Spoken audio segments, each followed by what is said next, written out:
whether you think political correctness has influenced Bible translations, either in the past or currently, whether that's being prioritized over accuracy.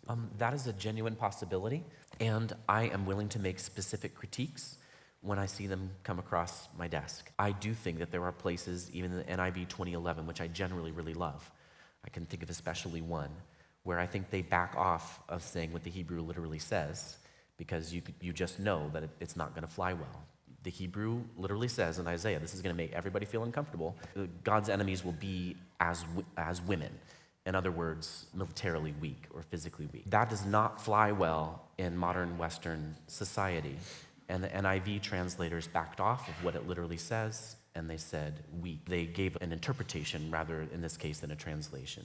I try to do, though, what the King James translators advised. Their preface has so much wisdom.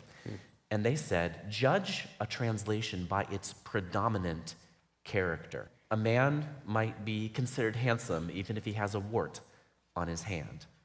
That's a wart, I think, on the NIV, which otherwise I really appreciate. I fear that too many Christians are willing to see a wart and toss out the whole man and not see the value in the NIV. And they take that wart, they perceive more warts that really aren't there. They let that be a ticket for them to do so. For example, I talked about gender language, and this was a big fight. I am a complementarian. So actually is Doug Moo, the head of the NIV translation committee, and Mark Strauss, at least. Not everybody on that committee is complementarian. I, as a complementarian, still wanted to make sure that I'm communicating the gender of a given verse accurately. So for example, my daughter, when she was maybe 8, came to me and said, "Dad, why is the Bible for boys?"